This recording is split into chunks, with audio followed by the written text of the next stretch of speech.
At middle age, a great ape will neither cheat on a spouse nor buy a red sports car on impulse.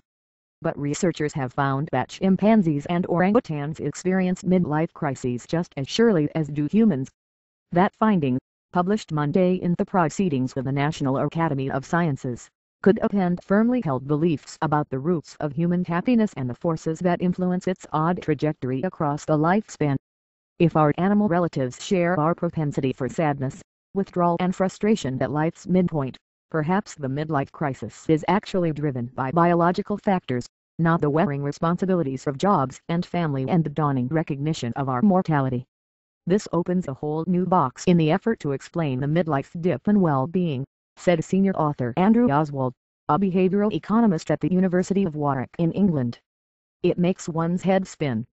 For men and women alike, social science researchers have located the winter of our discontent somewhere near the 50-year mark, wedged neatly between the vigor and drive of youth and the quest for meaning and happiness that marks the final decades of life.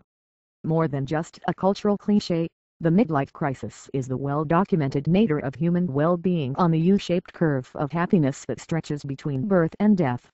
As happiness researchers have fanned out around the globe, they have documented this midlife through in at least 65 countries, suggesting that it is a universal feature of human existence.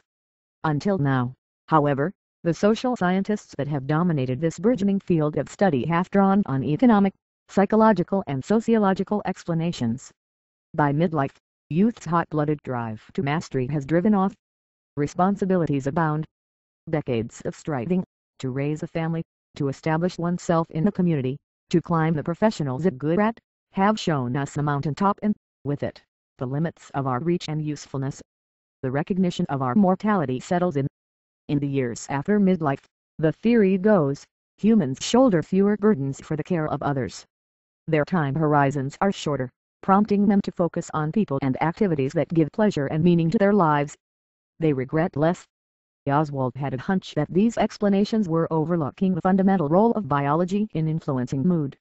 So he reached out to Alexander Weiss, a primatologist and evolutionary psychologist at the University of Edinburgh in Scotland who studies well-being in great apes. The pair put together an international team of primatologists from Scotland, Japan and Arizona and devised an unprecedented census of well-being among 336 chimpanzees and 172 orangutans of all ages living in 2 research centers, 1 sanctuary and 9 zoos across 5 countries. To gauge the animals' well-being, the researchers turned to the keepers that knew them best and asked them a series of questions that might stymie even the most devoted dog or cat owner. Designed to capture the mood, sense of effectiveness and pleasure-seeking drive of apes across the lifespan, the questions were based on established methods of measuring human well-being but modified for this population. Keepers were asked to rate the positive or negative mood of each subject and to gauge the degree of pleasure the animal derived from social situations. A third question was how successful each great ape was in achieving its goals, whether winning a mate, commanding the attention of a fellow member of its social group or gaining hold of an out-of-reach toy. Finally, the study authors asked keepers to consider how happy they would be if they had to live as their chimpanzees or orangutans for a week. When the composite well-being score for each ape was plotted according to his or her age, the result was the same distinctive U-shaped curve seen universally in humans. Around the ages of 28 and 35, roughly the midpoint of the chimpanzees and orangutans' expected lifespans, moods sagged, animals became less socially engaged and they were less likely to persist in attaining the things they desired. I certainly was shocked, Oswald said. While highly sociable, great apes lack the hallmarks of humanity most often associated with a drop in mood and well-being at midlife, the ability to evaluate one's status relative to expectations, an awareness of one's mortality, and social and family responsibilities so burdensome they might induce stress.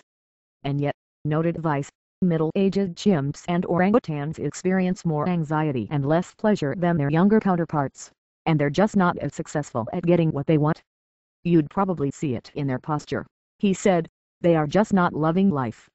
For social scientists who saw shifts in happiness in strictly human terms, the findings were a forceful reminder that people have not evolved as far as we may think beyond the great apes, said Stacy Wood, the neuropsychologist at Scripps College in Claremont who wasn't involved in the study. It's a little humbling, said Wood, whose research focuses on the effects of age on happiness and emotional restraint. For animals that live in mutually dependent societies, the findings suggest that a midlife drop in sociability serves some positive evolutionary purpose, she said. It pushes more toward the possibility that this is biological, added Arthur Stone, a professor of psychiatry at Stony Brook University in New York who was not involved with the study. Whether it's hormones, brain structure, neurochemicals or some other factor that causes the middle-aged psyche to power down will require further research, Stone said. But from now on, he said, social explanations alone will not suffice.